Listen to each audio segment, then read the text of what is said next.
अमीरुल मोमिनीन थे ये। जब मुसलमान नहीं हुए थे हजरत उमर, तो ये हीरो माने जाते थे, हीरो। और सुनिए, हजरत उमर के सामने किसी की ये हिम्मत नहीं होती थी कि उनके नजरों से नजरें मिला के बात कर ले, इतना दबदबा था। लेकिन जब दिल की गहराई से कुरान को इन्होंने सुना, तो ये फिर हीरो से जीरो बन गए। एक चीज बताइए, इसी कुरान की वजह से अल्लाह फरमाता है यरफ़इल्लाहुल्लज़ीना आमनु मिनकुम वल्लज़ीना ऊतुल इल्म दरजात। अल्लाह इस कुरान की वजह से, इस किताब की वजह से जो आपके सामने है टेबल के ऊपर, इसके वजह से अल्लाह कुछ कौमों को उरूज और बुलंदी हासिल करा देता है अल्लाह, और इसी किताब की वजह से कुछ कौमें नीचे गिर जाती हैं, वो ज़वाल की तरफ चली जाती है। क्यों? बात समझ में नहीं आई। मतलब यह है कि इस कुरान की बात को जो मानेगा, इस पर जो अमल करेगा, अल्लाह उसको तरक्की देगा, बुलंदियां अता करेगा अल्लाह उसको। और जो इस कुरान को नहीं मानेगा, जो इस कुरान के अहकामात पर अमल नहीं करेगा, तो अल्लाह उसको धीरे धीरे धीरे ऐसे गिराएगा, ऐसे गिराएगा कि फिर उनका कोई मददगार नहीं। गौर से सुनिएगा, मक्के में कितनी बुराइयां थी मालूम है? खाते थे खाना, तो खाने की जगह में वो शराब रखते थे, शराब पानी की जगह में, पीने की जगह में वो शराब रख लेते थे पानी की जगह में। कोई ऐसी बुराई नहीं थी मक्के में जो नहीं होती थी उस वक्त। इसीलिए ज़माने जाहिलियत कहा जाता है, जाहिली दौर। लेकिन जब उन लोगों ने कुरान को सुना, तो ऐसे बदल गए, ऐसे बदल गए कि मेरे भाइयों, कहने की बात नहीं। हम रोजाना कुरान सुनते हैं, डेली कुरान सुनते हैं, मस्जिद में, जुमे के खुतबे में, जलसों में, लेकिन हमारे अंदर चेंजिंग आती नहीं है, चेंजिंग नहीं आती है। वल्लाह मैं बता रहा हूं, रात का तकरीबन 2:45 बजने जा रहा है। ये आप लोगों के इल्म के लिए और सीख करके जाइए। मुझे इल्म नहीं था कि किसी लेडीज को जलसे में लाया गया है, मुझे नहीं मालूम था। यहां पहुंचने के बाद मुझे मालूम हुआ। मेरे भाइयों, एक चीज सुन लीजिए, जो ये कहते हैं कि नहीं ये दीन की बातें कर रही हैं, इसमें गलती क्या है? कहां है इसमें दीन की? तो ये बातें कर रही हैं। खुदा की कसम, ये शुक्र मनाइए कि अल्लाह ने जमीन को धंसा नहीं दिया, और चितौरिया वाले यहाँ धंस करके मर क्यों नहीं गए। ये आप ये शुक्र मनाइए कि अल्लाह का अदाब नाज़िल नहीं हुआ। ये खुलेआम स्टेजों में, वो भी अहले हदीस की स्टेजों में, मेरे भाइयों, ये खुलेआम, ये मेरी बेइज्जती नहीं, बल्कि आपने कुरान की बेइज्जती की, कुरान की बेहुरमती की, आपने हदीस की बेहुरमती की, आपने अल्लाह के घर का नाम लेकर के जलसा करा करके आपने कुरान और हदीस के ऊपर बुलडोजर चलाया है, इस्लाम के ऊपर आपने बुलडोजर चलाया है। मेरे भाइयों, कहने का हक है मुझे, ये मैं आपके ऊपर नहीं कह रहा हूं। देखिए, इस्लाम की बातें हैं, ये हक है। अल्लाह मुझसे सवाल करेगा, ऐ मौलवी, तू स्टेज पर बैठा था, शरीयत के खिलाफ तेरे सामने हो रही थी, ये काम हो रहा था, तुमने कुछ जवाब नहीं दिया था।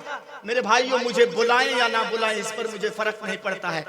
कुछ उलमा हैं जो ये दलील देंगे आपको। सुनिए कि 3 शख्स नबी करीम के पास आए थे, 3 सहाबी, ये अम्मा आयशा रज़ी अल्लाह ताला अन्हा के पास 3 सहाबा किराम आए थे, और उन्होंने आकर माँ आयशा से कहा कि हमें अल्लाह के रसूल के अमल के बारे में बताइए। तो मैं आ रहा हूं असल पॉइंट पर, अमल के बारे में बताइए। तो अम्मा आयशा रजी अल्लाह ताला अन्हा ने बता दिया कि अल्लाह के रसूल इतना नमाज पढ़ते हैं, रोजा रखते हैं, ये करते हैं, ये करते हैं, ये करते हैं। मैं मुख्तसर थोड़ा गाड़ी स्पीड चला रहा हूँ, ये बता दी माँ आयशा। और बताने के बाद वो सहाबा किराम सोचने लगे तीनों, अल्लाहु अकबर, कहाँ नबी और कहाँ हम लोग, नबी कहाँ और हम लोग कहाँ।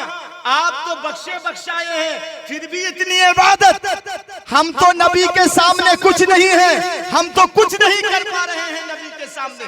तो इन तीनों में से एक ने कहा कि मैं दिन भर रोजा रखूंगा, जब तक मैं जिंदा रहूंगा, जिंदगी भर मैं रोजा रखूंगा। अच्छा, दूसरे ने कहा कि रात में मैं सोऊंगा नहीं, अल्लाह रब्बुल आलमीन की इबादत करूंगा, कुरान की तिलावत करूंगा। तीसरे ने कहा दिन तुमने ले ली, रात तुमने ले ली, चलो मैं दिन को रोजा भी रखूंगा, रात को नमाज भी पढ़ूंगा मैं, और बीवी बाल बच्चों के झमेले से मैं दूर रहूंगा।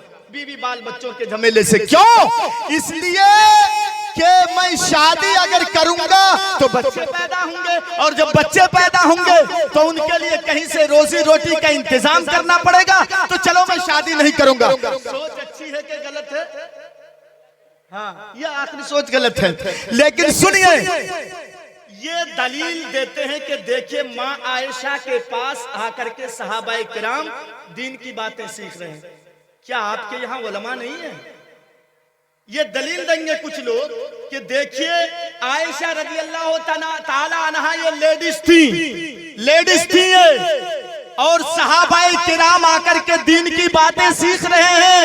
मैंने यही बैठ बैठ के मूड बनाया, मोबाइल में मैं देख लिया, सर्च कर लिया नेट में कि हदीस नंबर कितना है, क्या है, ताकि मैं आपके सामने बोल पाऊं। सुनिए, नबी की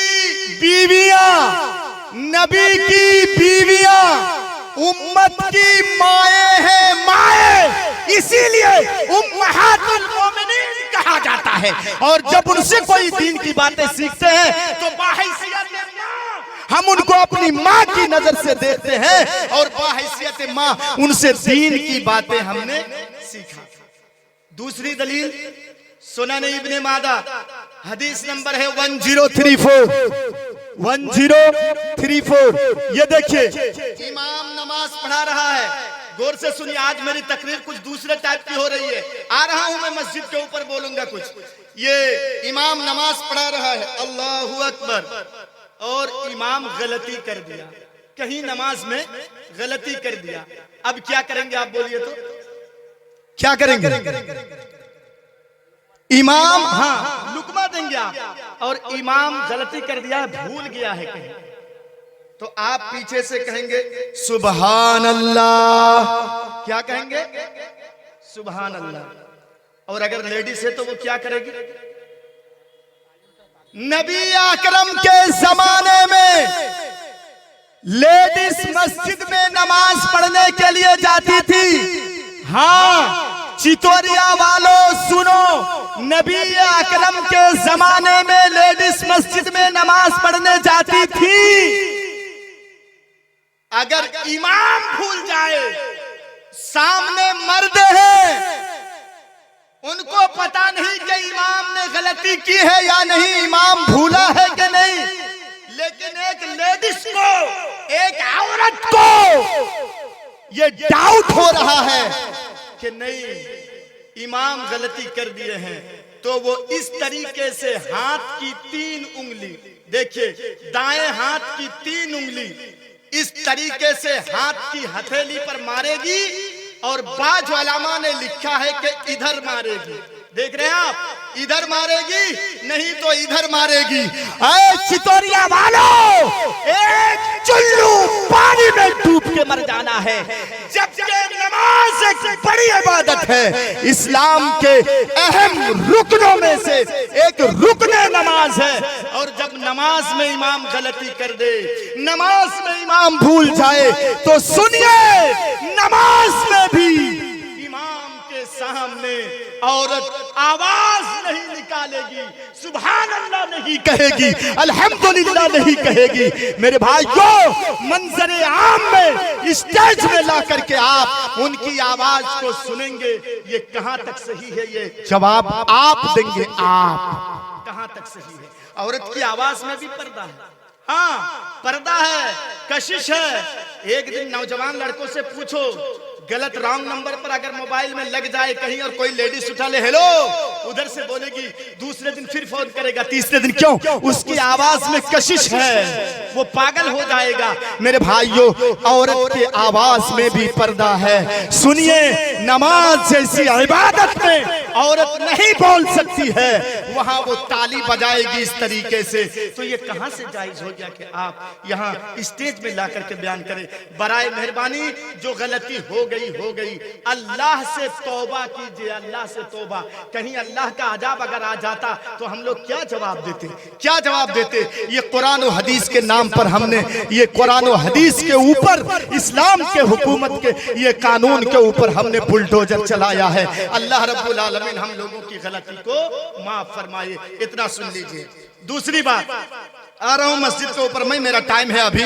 दूसरी बात, ये जो चैनल वाले आए हैं, मेरे भाइयों, मैं आप लोगों से हाथ जोड़ के निवेदन करता हूं कि ये आप बुखारी शरीफ अगर आप पढ़ेंगे तो सबसे पहली हदीस है इन्नमल आमालु बिन्नियात। ये आप किस वजह से कर रहे हैं? इसलिए अगर नियत यह है कि दीन की बातें दूर तक पहुंचे, दीन की बातें दूर तक पहुंचे, जो नहीं यहाँ हाजिर है वो वहां बैठ के देखे, अगर ये नियत है तब तो सही है। वरना अगर आप पैसे की लालच में, अगर आप कुछ कमाई की लालच में उल्टा सीधा ये आप फोटो डालते हैं और डालने के बाद उसको मंजरे आम पे यूट्यूब पे डाल देते हैं, मेरे भाइयों, आपकी नियत है कि लोग उसमें टच करें, और जितना लोग उसको देखेंगे, टच करेंगे, उससे आपकी कमाई है। गौर करके सुनिएगा, अब तक 2023 में फिलिस्तीन के बारे में मैंने कुछ नहीं कहा है। वल्लाह कसम खुदा की स्टेज पे बैठ के मैं कह रहा हूं कि मैंने कुछ नहीं बोला है इस्राइल और फिलिस्तीन के बारे में। लेकिन यूट्यूब खोलिए, सबसे पहले देखेंगे कि उससे इसका कोई ताल्लुक है ही नहीं, मौजू का कोई ताल्लुक है ही नहीं।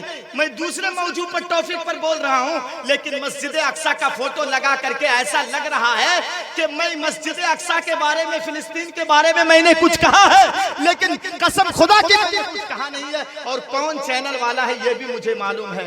आप लोगों की वजह से ये उलमा जेल में जा रहे हैं। आप क्या समझते हैं ये छोटा मोटा काम है?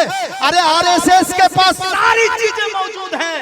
मुसलमानों, तुम्हारे जवाल का वक्त करीब आ चुका है। कहते हैं अल्लाह की मदद नहीं आ रही है। कैसे अल्लाह की मदद आएगी? हम जो इस्लाम के कानून के खिलाफ करेंगे तो। चलिए मेरे भाइयों, आप लोगों की नीयत में भी गड़बड़ी नहीं होनी चाहिए। अब आइए चितौरिया वालों, सुनो, जलसा किसका है? मस्जिद का। सुनिए, मस्जिद का जलसा है। ये जो दुनिया में बड़ी बड़ी बिल्डिंगें देख रहे हैं ना, ये आलीशान मकान, इन तमाम बिल्डिंगों में सबसे महबूब और पसंदीदा अगर कोई घर है तो किसका है? अल्लाह का घर है। मस्जिद अल्लाह का घर है। और इसी घर के बारे में नबी करीम जनाब मुहम्मदुर रसूलुल्लाह सल्लल्लाहु ताला अलैहि वसल्लम ने फरमाया है, क्या? मन बना लिल्लाहि मस्जिदन बनल्लाहु लहू बैतन फिल जन्नह। अल्लाहु अकबर। जिसने अल्लाह के लिए, जिसने अल्लाह के लिए इस दुनिया में अल्लाह का घर बनाया। अब अकेला नहीं, आपको अकेले अगर हिम्मत नहीं है, अकेले अगर आपको ताकत नहीं है, गौर करके सुनिए, मेरी बातें सुन करके जाइएगा, इनसे अल्लाह फायदा होगा। तो आप मिल गए, हिस्सा लिया उसमें, आप दुनिया में बनाएंगे अल्लाह का घर, तो कितना बड़ा ऑफर है कि अल्लाह रब्बुल आलमीन आखिरत में आपका घर बनाएगा। ये कितना बड़ा ऑफर है। दूसरी चीज, मस्जिद की कितनी जरूरत है, गौर से सुनिए। पहले मस्जिद, उसके बाद आबादी। आपको बात समझ में नहीं आ रही है? पहले मस्जिद, उसके बाद आबादी। पहले आप मस्जिद बनाइए। देखिए, अल्लाह के रसूल जब हिजरत किए, और हिजरत क्यों किए थे मालूम है? जब मक्के में दिन ब दिन इस्लाम की तादाद बढ़ने लगी, लोग मुसलमान होने लगे, मुसलमानों की तादाद बढ़ने लगी, इस्लाम तरक्की करने लगा। इस्लाम के जितने बड़े बड़े हीरो, दुश्मनों के जितने बड़े बड़े हीरो थे, नेता टाइप के लोग थे, अबू जहल, अबू लहब, उतबा, शैबा, ये दुश्मनों के हीरो थे। ये लोग एक जगह जमा हुए और जमा होने के बाद इन लोगों ने एक मीटिंग की, कहा कि ये देखिए दिन ब दिन मुसलमानों की तादाद बढ़ रही है, ये इस्लाम तरक्की कर रहा है, ऐसा करते हैं कि मोहम्मद सल्लल्लाहु ताला अलैहि वसल्लम को कत्ल कर देते हैं, नऊज़ बिल्लाह, ना रहे बांस ना बजे बांसुरी, चलिए नबी को हम कत्ल कर देते हैं। मशवरा किए सब लोग, अल्लाह रब्बुल आलमीन ने, मैं मुख्तसर बता रहा हूँ, बजरिए जिब्राइल अल्लाह ने आपको ये इत्तला दे दी कि अल्लाह के रसूल आप यहाँ से निकल जाइए, आपके कत्ल की प्लानिंग बना चुके हैं ये लोग। अल्लाह के रसूल निकल गए, सुनिए गौर से, अल्लाह के रसूल निकल गए, हिजरत करने लगे, मक्का छोड़कर मदीना जाने लगे। सुनिए, रास्ते में एक जगह का नाम है कुबा, क्या नाम है? कुबा। वहां पर आप रुके, ठहरे और सीरत की किताबों का आप मुताला करें। अल्लाह के रसूल 14 दिन तक वहां ठहरे थे। कितने दिन तक? 14 दिन तक अल्लाह के रसूल ठहरे थे। और अल्लाह के रसूल वहां जो रुके 14 दिन, तो सबसे पहला काम अल्लाह के रसूल ने क्या किया? अल्लाह का घर बनाया। एक चीज मालूम हुई, बहुत से लोगों को मालूम नहीं है, सोचते हैं मस्जिद नबवी पहली मस्जिद है, जो मदीना में है वो मस्जिद पहली मस्जिद नहीं है। रास्ते में अल्लाह के रसूल कुबा में 14 दिन के अंदर एक मस्जिद बना दिए थे। इससे ये सबक लेना चाहिए कि पहले आप मस्जिद बनाइए, बाद में आबादी, और मुसलमान जहां पर हो वहां पर मस्जिद की जरूरत है। उसके बाद कुबा से चूंकि मदीना नहीं आए थे, मदीना जब अल्लाह के रसूल आए, जहां आपकी सवारी बैठी थी, वाकया बहुत लंबा चौड़ा, मैं उधर नहीं जाऊंगा, मुझे शॉर्टकट बताना है।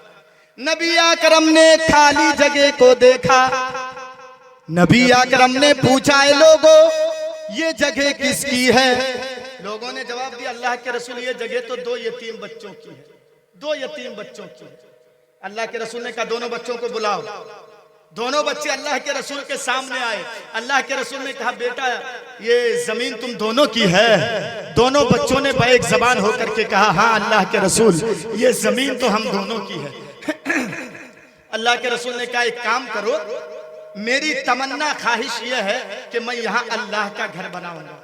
मदीने में गए, सबसे पहला काम क्या किया अल्लाह के रसूल ने? क्या किया? अल्लाह का घर बनाए। अल्लाह के रसूल मदीने में गए, सबसे पहला काम अल्लाह का घर बनाए। तो दोनों बच्चों ने कहा कि अल्लाह के रसूल हमें दिरहमो दीनार की जरूरत नहीं है, रुपये पैसे की जरूरत नहीं है, जब आप अल्लाह का घर बनाएंगे तो जाइए, हम फ्री में दे रहे, मुफ्त में। लेकिन अल्लाह के रसूल ने कहा, हम फ्री में नहीं लेंगे, तुमको कीमत लेनी पड़ेगी। और अल्लाह के रसूल कीमत दिलवा भी दिए। सुनिए, नबी के इस फेल से पता चलता है, एक नुक्ता याद रखिए, किसी गरीब की जमीन को हड़प करके इस्लाम में मस्जिद बनाना जायज नहीं है। किसी यतीम की जमीन को हड़प करके इस्लाम में आप मस्जिद नहीं बना सकते हैं। मस्जिद आपकी बनेगी ही नहीं, जबरदस्ती वहां बनाएंगे तो। अब फैसला आप करें कि बाबरी मस्जिद के वहां अगर मंदिर थी और उसको तोड़ करके अगर मस्जिद बनाई गई है, तो उतनी दिन से हमारी मस्जिद कबूल है कि नहीं? हालांकि कोई मंदिर तोड़ के मस्जिद नहीं बनाई गई है, ये मैं नहीं, ये सुप्रीम कोर्ट कह रही है। सुनिए, तो मदीने में गए अल्लाह के रसूल, वहां पर भी सबसे पहले क्या काम किया? मस्जिद बनाए, मस्जिद नबवी। और माशाअल्लाह आज आप देखेंगे, नबी के जमाने में मस्जिद छोटी मोटी थी, खजूर के पत्तों की छतें। बाद दफा जब बारिश होती तो आसमान से गिरने वाले पानी के कतरे जब जमीन पर गिरते और सहाबाई किराम सजदा करते, नबी अकरम सजदा करते, जमीन के धूल और कीचड़ सहाबाओं के चेहरों में, नबी के चेहरों में लग जाया करते थे। ऐ मेरे भाइयों सुनिए, गौर करके इंशाअल्लाह आपको फायदा होगा। ये मस्जिद नबवी दिन गुजरता गया, साल गुजरता गया, और सुनिए आज वही मस्जिद है जिसमें तकरीबन 12 से 13 लाख हाजी, अरे हजार नहीं बोल रहा हूं, सुनो, 12 से 13 लाख हाजी एक साथ मस्जिद नबवी में नमाज पढ़ सकते हैं। ऐ चितौरिया वालों सुनो, नबी के जमाने में उस वक्त जिस वक्त मस्जिद बनी थी, कसम खुदा की खजूर के पत्तों की छत थी। उस वक्त मदीने में लोग उतने अमीर नहीं थे, उनके पास मालो दौलत उतने नहीं थे। सुनिएगा तो आपकी आंखों से आंसू आ जाएगा। मदीने में नबी के जमाने में ये लाइटें नहीं थी, ये बिजली का इंतजाम नबी के जमाने में नहीं थी। सुनिए मेरे भाइयों, ये तेल, मिट्टी का तेल जिसको आप कैरोसिन बोलते हैं, मिट्टी का तेल डाल करके चिराग जलाया करते थे।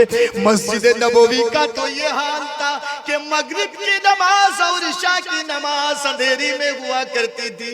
किसी के घर इतना तेल नहीं कि मस्जिद नबवी के चिराग मस्जिद नबवी में दे और चिराग जलाने का काम आए। किसी के घर इतना तेल नहीं। 5-5 दफा तो मगरिब की नमाज और इशा की नमाज अंधेरे में हुआ करती थी। चितौरिया वालों सुनो, एक सहाबाए किराम शायद तमीम दारी, ये सहाबाए किराम, एक सहाबा जिनके घर में एक एक्स्ट्रा चिराग रखा हुआ था, इन्होंने तेल का इंतजाम किया। तेल का इंतजाम करने के बाद मस्जिद नबवी में चिराग ला करके रख दिए, और जैसे ही अल्लाह के रसूल नमाज पढ़ाने के लिए मस्जिद में गए, नमाज पढ़ाने के बाद अल्लाह के रसूल जैसे ही सलाम फेरते हैं, अस्सलामु अलैकुम व रहमतुल्लाह, अस्सलामु अलैकुम व रहमतुल्लाह। नबी ने देखा आज मस्जिद नबवी में किसी ने चिराग लाया है, नबी के चेहरे पे मुस्कुराहट है। नबी अकरम ने पूछा, ये चिराग का इंतजाम किसने किया है, किसने तेल लाया है, किसने मस्जिद नबवी में चिराग का इंतजाम किया है? वो सहाबी जिसने इंतजाम किया था कहने लगी, अल्लाह के रसूल, मेरे घर में एक एक्स्ट्रा चिराग रखा हुआ था, तेल का इंतजाम नहीं था, लेकिन मैंने तेल का इंतजाम किया। तेल का इंतजाम करने के बाद मैंने अल्लाह के घर में उस चिराग को ले आया। अल्लाह के रसूल ने फरमाया, ऐ मेरे सहाबी, तुमने सिर्फ मस्जिद नबवी को रोशन नहीं किया है, बल्कि तुमने पूरे इस्लाम को मनव्वर कर दिया है, पूरे इस्लाम को रोशन कर दिया है। ये देखिए मस्जिद के सिलसिले में मेरे भाइयों, ये देखिए सहाबाए किराम कैसे आगे बढ़ते थे, कैसे। सुनिए, नबी अकरम एक मजमे में जिस तरह आप बैठे हुए हैं, मेरी गाड़ी थोड़ा स्पीड चलेगी, सुनिएगा, जिस तरीके से आप बैठे हुए हैं वैसे अल्लाह के रसूल एक मर्तबा सहाबाए किराम को लेके बैठे हुए थे, और कुरान करीम की एक आयत, इसीलिए मैं ये कहां पकड़ूं, कहां से शुरू करूं, चूंकि मैंने सूरह बकरा की आयत तिलावत की है। चलिए, वहां पर एक आयत है, हुदल लिल मुत्तकी। ये कुरान मुत्तकियों के लिए, अल्लाह से खौफ खाने वालों के लिए, अल्लाह से डरने वालों के लिए हिदायत है। आप सवाल करेंगे मौलाना, तब सारी कायनात के लिए नहीं है? नहीं, सारी कायनात के लिए भी है। अल्लाह ने दूसरे जगह में फरमाया है, हुदल लिन्नास, ये कुरान सारी कायनात के लोगों के लिए, हिंदुओं के लिए, सिखों के लिए, पारसियों के लिए, बुद्धिस्टों के लिए, जैनियों के लिए, मुसलमानों के लिए, सबके लिए ये कुरान हिदायत है। लेकिन बिलखुसूस अल्लाह से डरने वालों के लिए ये कुरान हिदायत है, अल्लाह से डरने वालों के लिए। अब आइए, सहाबाए किराम बैठे हुए हैं, एक आयत देखिए कैसे बदलते थे सहाबाए किराम। एक आयत अल्लाह के रसूल फरमाते हैं, मन दल्लज़ी युक़रिदुल्लाह कर्दन हसना, कौन है जो अल्लाह को कर्ज हसना दे? सहाबाए किराम ने पूछा, अल्लाह के रसूल क्या मिलेगा, हम अल्लाह को देंगे तो अल्लाह के रसूल ने फरमाया कि चलो जन्नत। अरे एक चीज बता दूं, मस्जिद की जहां बात आ जाए ना, जिस काम में भी आप हिस्सा लेंगे, मतलब टोटी खराब है, टोटी समझते हैं ना, वो जो पानी निकलता है, आप क्या बोलते हैं इधर पता नहीं, तो हाँ, नल पानी निकलता है, आपने उसका काम करवा दिया। पंखा खराब है, आपने पंखे का काम करवा दिया। हाँ, मस्जिद में बिजली लाइट की है, बिल ज्यादा आता है, आपने कह दिया मुअज्जिन साहब मैं बिल भर दूंगा, हाँ इसका बिल मैं दूंगा। मशीन खराब हो गई है, मशीन मैं ठीक करवा देता हूँ। जानते हैं, अगर, फिर गौर से सुनिए, अगर मस्जिद के किसी काम में आपने हिस्सा लिया, इसका बदला जन्नत से नीचे कुछ है ही नहीं। अल्लाहु अकबर, बदला जन्नत से नीचे कुछ है ही नहीं। और जानते हैं, जहां भी मस्जिद का मामला है, देखेंगे हजरत उस्मान आगे बढ़ चढ़ करके हैं, हजरत उस्मान। तो चलिए मैं 2 मिनट में इस बात को खत्म करता हूं। एक साहबी ने कहा, अल्लाह के रसूल बदले में क्या मिलेगा? नबी अकरम ने बताया कि बदले में जन्नत है। उन्होंने कहा हजरत अबू दरदा अंसारी कहते हैं, ऐ अल्लाह के रसूल, मदीने में मेरे 2 बाग हैं, खजूर के 2 गार्डन हैं। अल्लाहु अकबर, खजूर के 2 बाग, 2 गार्डन है अल्लाह के रसूल मेरे। आप बताइए कौन सा मैं अल्लाह के रास्ते में दूं? अल्लाह के रसूल ने कहा, ऐ मेरे सहाबी, वो तो तुम जानते हो कि कौन सा तुम अल्लाह को दोगे। उन्होंने कहा, अल्लाह के रसूल, मेरी ख्वाहिश ये है कि मैं ऊपर वाला बाग जो है अल्लाह के रास्ते में दे देता हूँ। अल्लाह के रास्ते में दे दिए। जन्नत की लालच देखिए मेरे भाइयों, जन्नत की जब बात आती थी, सहाबाए किराम दौड़ करके आते थे। अल्लाह के रसूल बताइए क्या करना है? जंगे तबूक का वाकया उठा करके देखिए। आप लोग टाइम मुख्तसर दिए हैं, मैं उधर नहीं जाऊंगा, सुनिएगा। तो जब दे दिए, घर में आए, घर में देखा बीवी नहीं है, दरवाजा बंद है। पड़ोस के लोगों से पूछा, मेरी बीवी कहाँ गई है? पड़ोसियों ने बताया, ऐ अबू दरदा, आपको आने में लेट हो गया।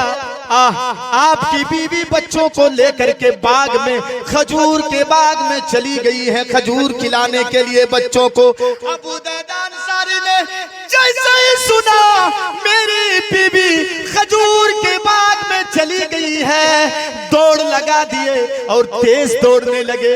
या अल्लाह, कहीं ऐसा ना हो जाए कि जिस बाग को, मेरे पास तो 2 बाग हैं, जिस बाग को मैंने अल्लाह के रास्ते में दिया है, उसी बाग में कहीं ये चली ना जाए। दौड़ करके जब पहुंचे, क्या देखते हैं, हाय रे, जिस बाग को मैंने अल्लाह के रास्ते में दिया था, उसी बाग में ये चली गई है। बाहर से अबू दरदा कह रहे हैं, ऐ मेरी बीवी, निकलो, जल्दी बाहर निकलो। कहा क्या हुआ? कहा बाद में बताऊंगा, पहले बाहर निकलो। बाहर आ गए। कहा क्या हुआ? कहा क्यों गई तुम उसमें? कहा आपको आने में लेट हो, आप आने में लेट कर दिए, बच्चे भूखे थे, मैंने उसको खजूर खिलाने के लिए मैं यहाँ तक ले आई। कहा अच्छा, ऐ मेरी बीवी, ये बाग अब हमारा नहीं रहा, तो मैं क्यों जाऊंगा अंदर, इसीलिए मैंने तुमको बुला लिया है। कहा क्या हुआ? क्या किए? खजूर पकने के करीब थे, बिल्कुल पकने के करीब थे, बस 2-4 दिनों में खजूर कट के मार्केट में ले जाते, उनके भी अच्छे दिन आ जाते। और सुनो, 1-2 दरख्त नहीं, ऐ चितौरिया वालों, 1-2 दरख्त नहीं, बल्कि खजूर के 600 दरख्त थे उसमें। कितने दरख्त? 600 दरख्त उसमें लगे हुए थे। अब सुनिए मेरे भाइयों, कहा ओढ़नी में क्या है? कहा ये देखो चंद खजूरें हैं मेरी ओढ़नी में। अबू दरदा ने उन खजूरों को अपने हाथ में लिए, बाग के अंदर फेंक दिए। बच्चों के पॉकेट में, बच्चों के जेब में जो खजूरें थी, उन खजूरों को निकाल करके बाग के अंदर फेंक दिए। बच्चों के मुंह में जो खजूरें थी, अब तक उन बच्चों ने हलक के नीचे खजूरें, हलक के नीचे वो खजूर नहीं उतरी थी। मेरे भाइयों, मुंह से निकाल करके बाग के अंदर फेंक दिए। ऐ मेरे भाइयों, उसके बाद जो खजूरें खा लिए थे, उनके बारे में अबू दरदा ने क्या कहा? ऐ अल्लाह, मेरी बीवी के दुपट्टे में जो खजूरें थी, अल्लाह मैंने उसको बाग के अंदर फेंक दिया है। ऐ अल्लाह, मेरे बच्चों के जेब में, पॉकेट में जो खजूरें थी, अल्लाह मैंने उन खजूरों को भी बाग में फेंक दिया है। ऐ अल्लाह, मेरे बच्चों के मुंह में जो खजूरें थी, वो भी मैंने बाग में दे दिया है। ऐ अल्लाह, जो खा लिए मेरे बच्चे, हलक से नीचे अल्लाह इसका मालिक मैं नहीं हूँ, ऐ अल्लाह इसकी ये मेरे बस की बात नहीं है, इसका मालिक नहीं हूँ, अल्लाह तू माफ कर दे। ऐ चितौरिया वालों, एक आयत सुनने के बाद, एक आयत सुनने के बाद, नबी की एक फरमान सुनने के बाद कैसे सहाबाए किराम जन्नत की लालच में आगे बढ़ते और आकर के जन्नत को हासिल करने के लिए कैसे मुकाबला करते। ऐ मेरे भाइयों, चूंकि मेरे हाथ में सिर्फ 10 से 15 मिनट का टाइम है, ऐ मेरे भाइयों, आखिर में एक चीज, आपने कहा हम कुरान सुनने के लिए आए हैं, हदीस सुनने के लिए आए हैं। ऐ मेरे भाइयों, मजहब इस्लाम में किसी के सामने हाथ जोड़ना जायज नहीं है, लेकिन ये जो रब का घर है जहां दिन में 5 मरतबा अल्लाहु अकबर, अल्लाहु अकबर की सदाएं बुलंद होंगी। ऐ मेरे भाइयों, रब के घर के लिए मैं आप लोगों से हाथ जोड़ रहा हूं, जितने यहाँ बैठे हैं सबों के सामने मैं हाथ जोड़ रहा हूं। जो आपने दिया है दे दिया है, उसको छोड़िए, जो आपने दिया है दे दिया है। मुझे मालूम है ऊपर वाले जेब से, नीचे वाले जेब से, पीछे वाले जेब से, हर जेब से आपने निकाल करके दे दिया है, लेकिन चितौरिया वालों सुनो, मैं रब के इस घर के लिए खड़ा हो रहा हूं। अगर 1 ही रुपया है ना, 1 रुपया, ज्यादा नहीं, ये मैं अलल अकल कम, सबसे कम बोल रहा हूं मैं, अगर 1 ही रुपया है और आप इस कर्ज से, इस नियत से रखे हैं कि 1 रुपया मेरे जेब में रहे, अरे सुबह बच्चे ये चॉकलेट खा लेंगे, ये दुकान जाएंगे, कुछ और खा लेंगे बच्चे। सुनिए मेरे भाइयों, कहीं ऐसा ना हो कि ये 1 रुपया जन्नत में जाने के लिए बहाना बन जाए। और मैंने कहा ना, मन बना लिल्लाहि मस्जिदन, जिसने दुनिया में अल्लाह के लिए घर बनाया, अकेले तो अकेले, और अकेले नहीं तो उसमें शामिल हो गया जो बना रहे हैं, तो अल्लाह उसके लिए घर बनाता है। ऐ मेरे भाइयों, अल्लाह के वास्ते, अल्लाह के वास्ते मैं खड़ा हो रहा हूं। जिनके जेब में जितना होगा बस 5 मिनट के अंदर अपने हाथ में दीजिए, किसी के हाथ में नहीं, अपने हाथ में दीजिए। 1 कदम, 2 कदम, 3 कदम आप चल करके मेरे पास आएंगे। रात का आखिरी हिस्सा है, अल्लाह दुनियावी आसमान में अभी है, जो आसमान हम देख पा रहे हैं मेरे भाइयों, अल्लाह देख करके कहेगा, हाय रे बंदा, मेरी एक आवाज मस्जिद की मदद कर रहा है। आइए तो मेरे भाइयों, आइए, माशाअल्लाह, इंशाअल्लाह आपको इसका जज़ाए खैर देगा। नारे तकबीर, अल्लाहु अकबर। उठिए तो मेरे भाइयों, जितने हैं बराए करम, मैंने आपके सामने हाथ जोड़ के अपील की है। आइए, आइए तो मेरे हाथ में दीजिए। माशाअल्लाह, माशाअल्लाह। एक बाबू इधर से 500 रुपया